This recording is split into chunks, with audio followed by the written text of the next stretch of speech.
one that's helping my family members when they get into like financial dilemmas. My oldest sister owed me $2,000, and she told me she was going to pay me in December, and it's now March. And my youngest sister owed me $200, and she also hasn't paid me back. How do I ask for my money back from my sisters without feeling guilty? Why should you have to feel guilty about asking for your money back? They didn't feel guilty when they asked you for the money. Secondly, anybody that tells you they're paying you the money back in December, they're lying. No one gives you money back at Christmas. No one. You got to get your money back. And you should just ask them, hey, look, I really need that money. Go to them the same way they went to you. Hey, listen, I'm in a really bad position, man. I really messed up. I need your help. I know you got it. You probably heard that before. I know you got it. But she lives in the Bahamas, though. I live in Florida. Okay, you're not getting that money back.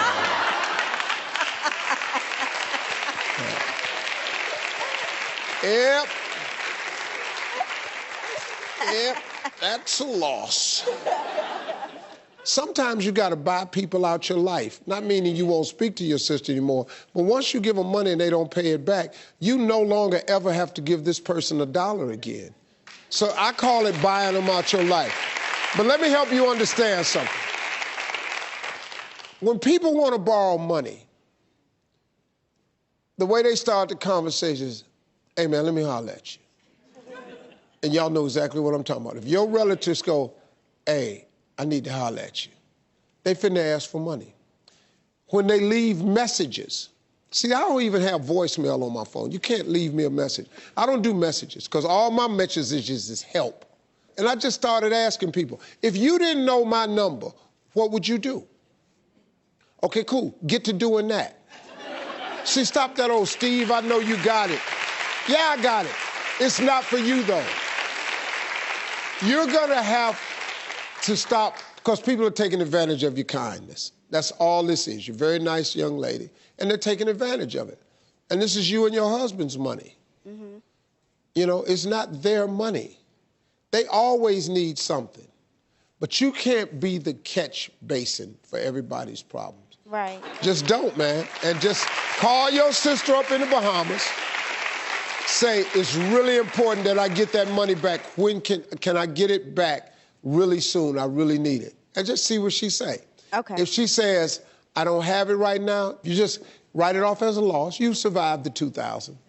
Okay, thank you, Steve. Right here, because he received over 9 million views on social media and nearly 15,000 comments after wanting to know if he was too picky when it came to dating women.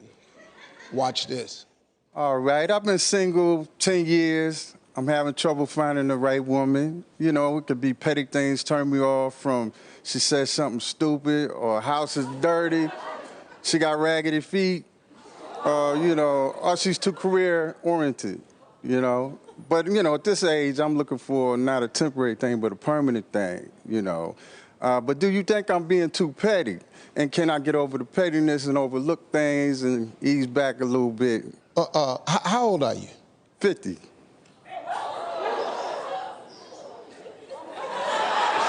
See, like a woman would look at you and might want to fix some stuff. She might not like the little mailman shirt. The cue card lady's so mad, this is what she wrote.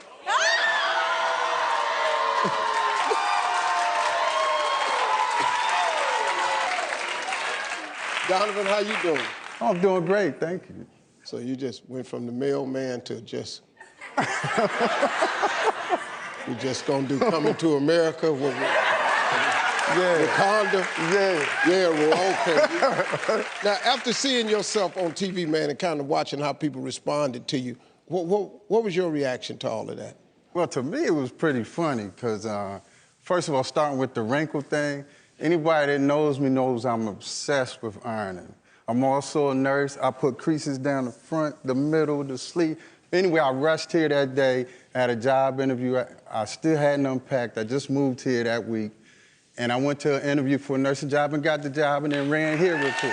Yeah. So I went on with wrinkles and everything, so I'm gonna just have fun. Okay, based on what you said, how did your family and friends respond to all of this? Oh, man. My mom called me from D.C. like, baby boy, was that you on TV? I said, yes, ma'am, it was me. You know, my brother had put something on Facebook, reposted it, talking about he don't speak for all the men in the family, blah, blah.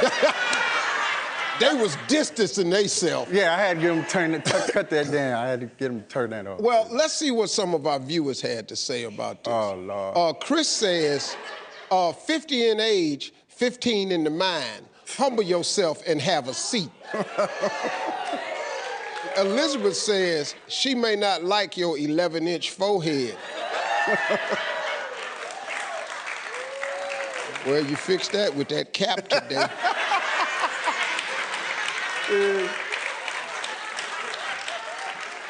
There was also some positive feedback as well. Barbara says, I'll iron, cook, clean, and anything else for him. Send him my way. All right. Yeah. All right. Then Howard also says, this is what 50 years with no woman will do. May you look like you're 35. Stay single, my brother. Stay single. All right. We're really back because the producer said that you kind of wanted to redeem yourself. And so what would you like to say this time that you didn't get a chance to say the first time? Oh, well, you know, it's not all about the physical attraction, which is maybe what it seemed like I was all about. You know, I like women that are smart, fun, beautiful, you know, and love the Lord, of course, you know. Yeah, that's number one. One other thing I got slaved for was saying women being too career-oriented. I didn't mean I didn't want a woman that works hard. I said that, well, what I was trying to say is there needs to be a balance. Sometimes couples get too caught up in what they're doing and forget about each other. But, you know, we don't want no broke woman either, because we want stability. What are you talking about? We want the same thing. Yeah, I don't want no broke woman either. Well, make some more money then.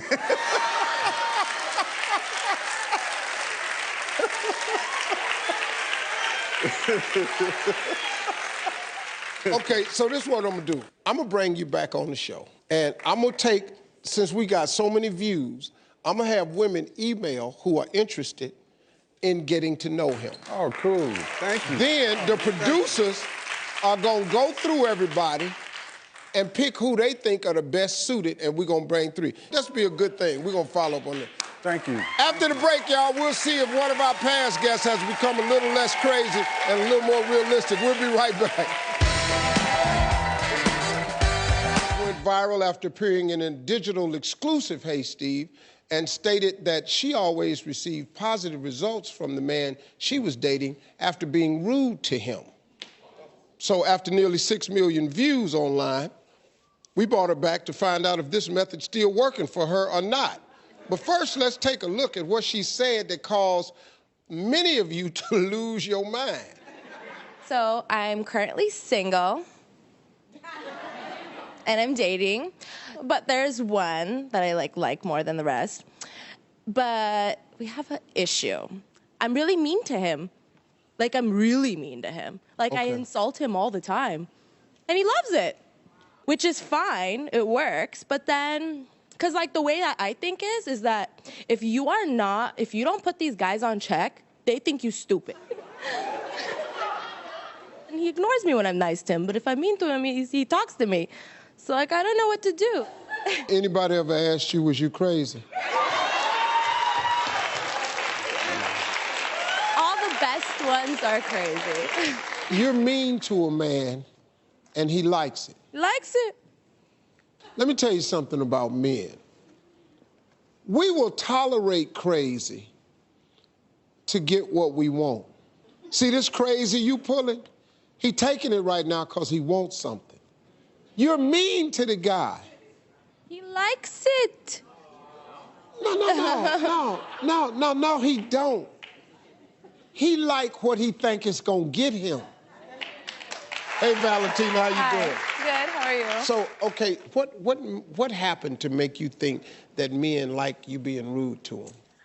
You know, I just don't let anyone walk all over me. Like, if someone says something to me that I don't like or I disagree with, I just, like, make it clear and I let them know, like, this is not okay or this is not. And sometimes, unfortunately, like, when you want to get your word across, you have to say it in a way so they get it.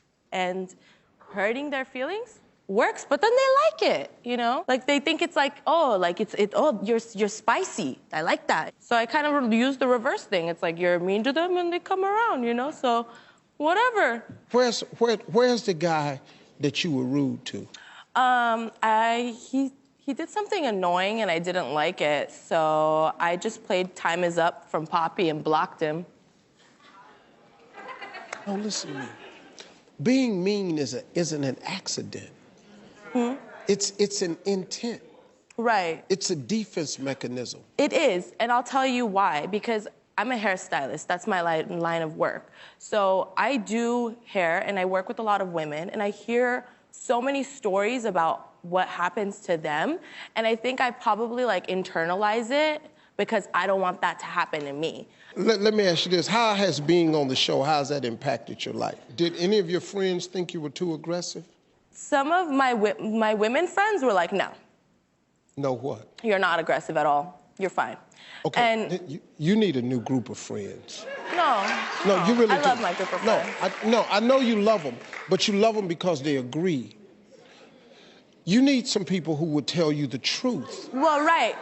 That's what I was gonna get to. But my male friends were like, look, Val, we know you, so we know how you are. You're very blunt, you're to the point and stuff. But, like, you can't always be like that, you know? You could get your point across without being so mean. I mean, guys. you can. You can actually get more across. I know. Wouldn't you like to be special to somebody? Yeah, someday, but it's not like I live my life with thinking that, oh, I need to be special to somebody. I'm special regardless. I just feel like, you know, if I meet somebody that I like and that we click with, I want them to accept me for who I am. I may not be the easiest person to deal with, but I'm glad that I am that way. See, that all of that you're saying sounds good for you. Right. It doesn't sound good for the people involved. I think you're blowing who you really are. I think you're a really smart lady. I think you're very educated. I think you're very ambitious. And I think you want something in life. You just don't want to be hurt. But nobody wants to be hurt. But you got to let something go so you can have something. Right now, you're playing the game like this. No man can get in. The real you is in there. Hey, when we come back, we're going to talk to a past guest who had a big decision to make.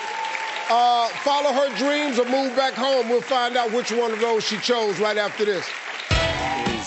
You know, it's 2019 and dating apps are all the rage, like Bumble and Tinder. It's kind of the way people are meeting these days. And but the problem I've encountered is that a lot of the women who I've been meeting on there, they really heavily filter themselves in their photos, or they use pictures from 20, 30 years ago. And so when you go and meet them, they don't look anything like their photo. So I guess I'm asking you, is it all right if I show up at a restaurant and maybe the woman doesn't look anything like her picture, if I either ghost her or maybe hit the drive-thru instead? Yep, hell yeah, hell yeah, hell yeah, hell yeah, yeah. And I'm gonna tell you why. I don't like ghosting after you've known a person and you're all in a relationship and you just disappear on the woman. I'm not into that.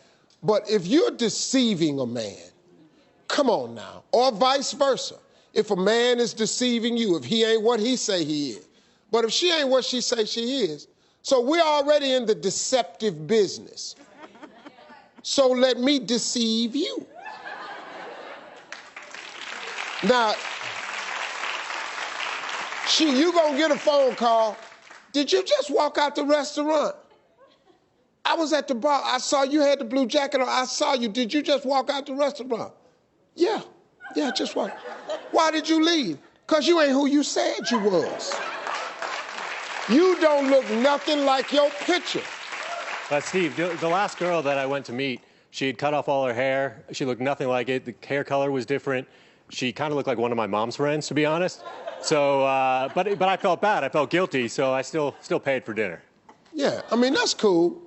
Just being a gentleman, you can do it, but it's wrong, though. Ladies, it's wrong. It's wrong when a guy deceives you. That's like a guy sitting up there talking about he's single and he got a whole family somewhere. That ain't right. Or if a guy tell you he got it going on and he ain't got nothing going on. You know, it's wrong.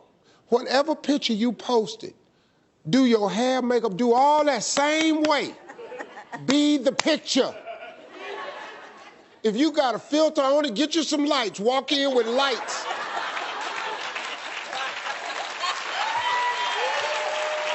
Get your damn camera, cut your flashlight on, and walk in.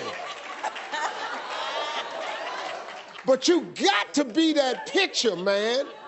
Please, stop doing it. Stop putting these pictures up 10 years ago. You didn't look like that. You're beautiful just the way you are. Just bring your fine self on in there right now. We'll be right back. Raindrop, drop top, smoking, no cooking the hot pot. Fucking on your bitch, yeah, that. Looking up, open the park pot.